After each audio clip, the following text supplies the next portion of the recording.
My paycheck hit my account this morning, and for a split second, I felt relief. Then I checked my balance. Same job, more money than last year, still felt worse. That's when it hit me. Something wasn't wrong with my paycheck. Something was quietly happening around it. I remember standing there with my phone in my hand, scrolling without really looking.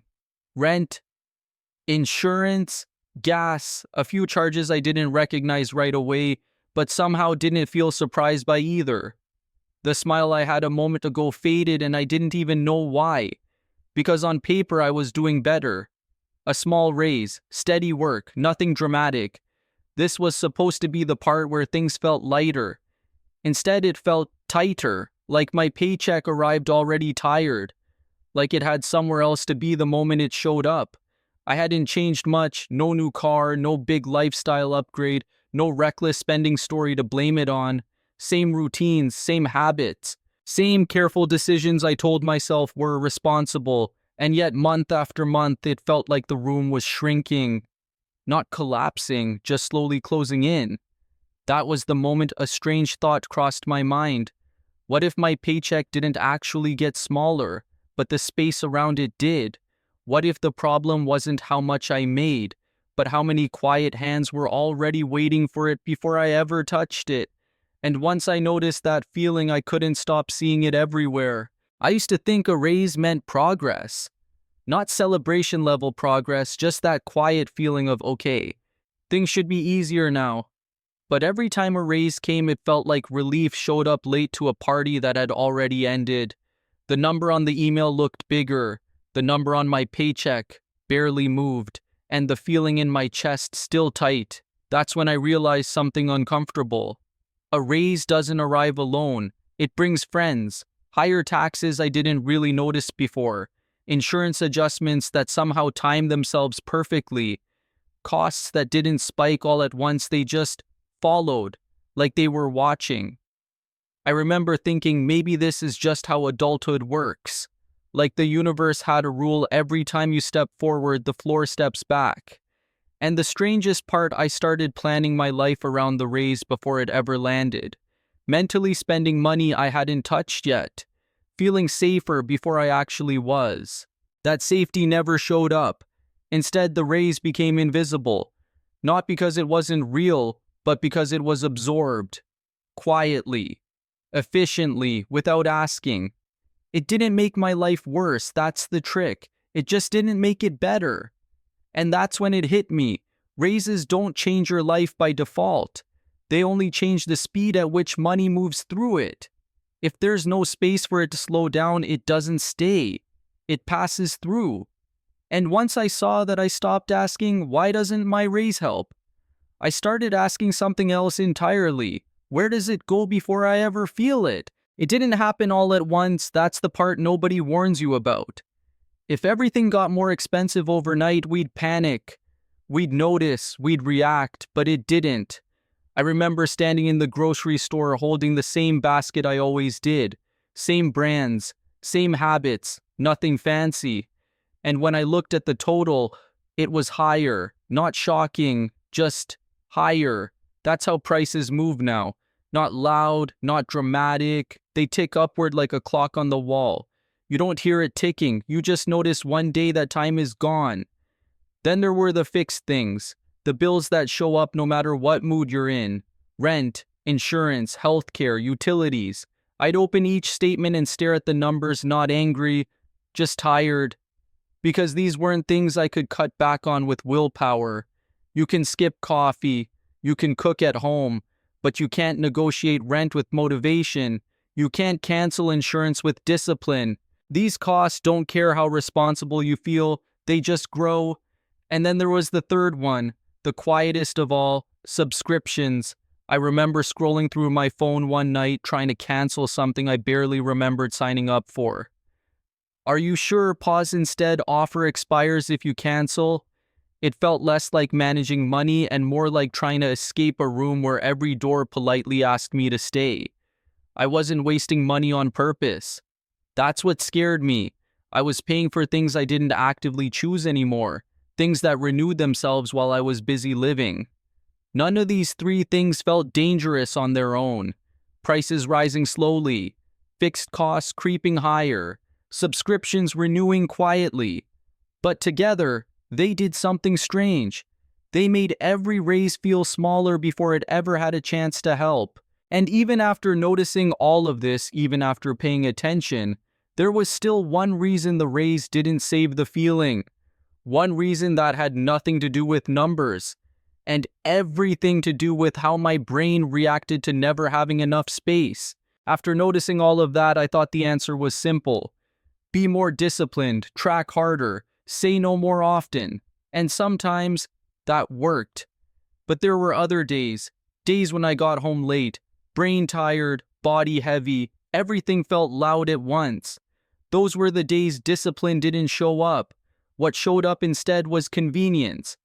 I'd open my phone and there it was.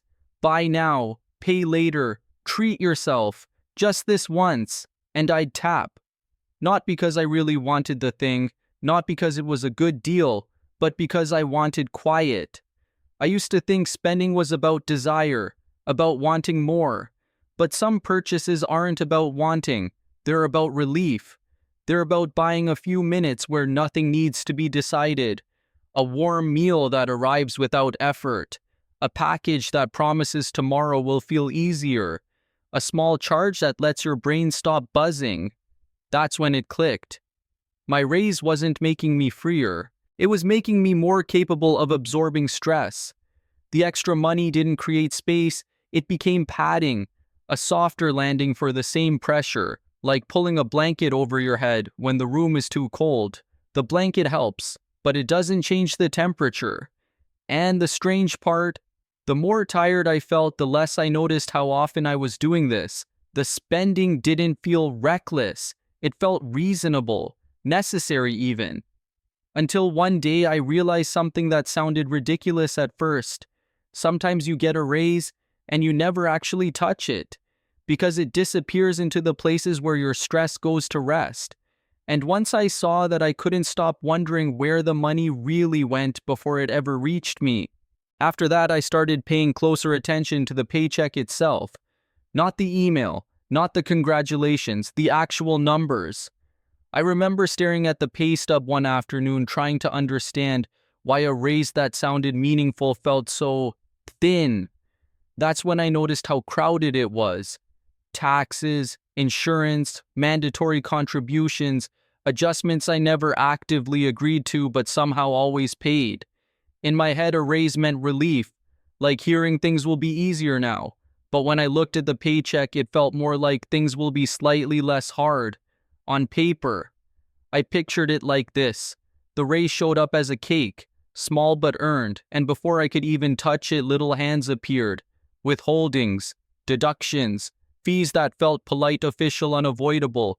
They didn't take everything.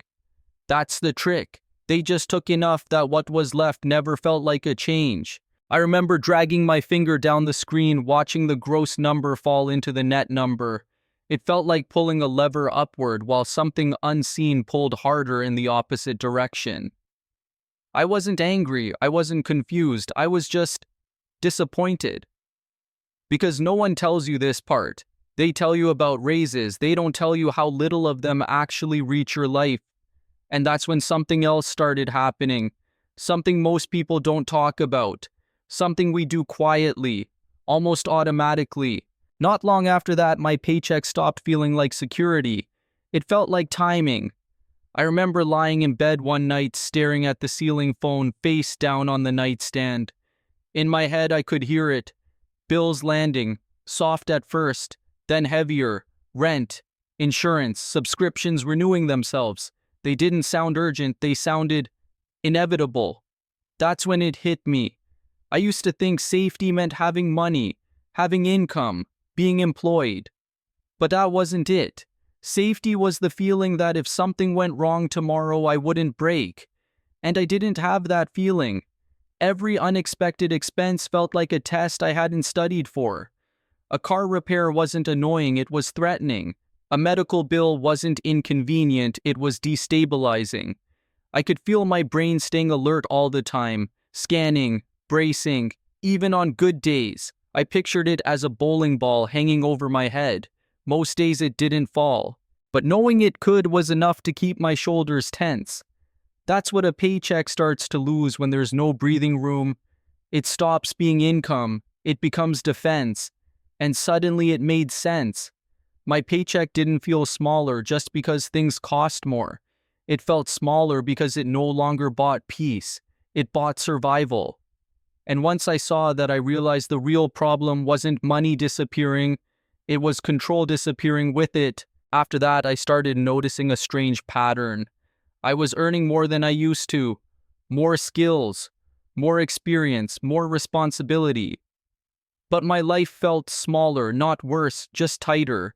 One night I wrote everything down: internet, phone, software, subscriptions, insurance, services I didn't have to keep but somehow couldn't let go of either. I pictured them like strings, each one light on its own, easy to ignore. But together they pulled. No one ever forced me to have all of this. That's the strange part. But without them, I'd fall behind. No internet meant falling behind at work. No phone meant being unreachable. No software meant being less efficient. No subscriptions meant losing access to things everyone else assumed you had. You're not locked in, you're just nudged, quietly, and if you step out of line, you feel it immediately. You feel slower, disconnected, out of the loop. So you stay in, not because you're careless, not because you're weak, but because this is how modern life is wired. I wasn't angry about it. I wasn't even surprised. I just felt tired. Tired of earning more while feeling like I had less room to move. And that's when I realized something important. The problem wasn't that I was bad with money. It was that money had become a permission slip. Permission to keep up. Permission to belong. And when money's job is to help you keep up, it stops helping you get ahead.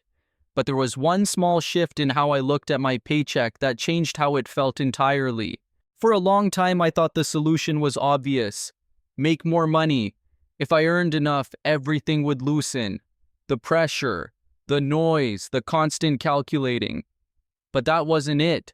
One evening, I was sitting at the table staring at my bank app without really thinking. And that's when it finally clicked. My paycheck was never meant to make me rich. It was meant to buy time. Time to think clearly, time to say no, time to handle a problem without panicking first. I used to believe financial security was a number, a big one. Now I see it differently. Security is space, space between an unexpected expense and a desperate decision, space that lets your brain breathe before your hands react. That's why more money didn't fix the feeling. Because without space, money just moves faster. It flows straight through your life, plugging leaks, absorbing stress, keeping everything barely stable. And that's not freedom, that's maintenance. Once I understood that, I stopped asking why my paycheck felt smaller. It wasn't smaller, it was leaking. Not through one big hole, but through dozens of tiny ones I'd never really looked at. And maybe that's what 2026 next is showing us. Not that we're failing, not that we're irresponsible, just that money doesn't disappear anymore. It slips out quietly through doors that were designed to feel normal. And if you want, next time I'll show you the smallest door of all. The one everyone walks past every month without realizing how much it's taking. They call it a subscription. But it's far more clever than that.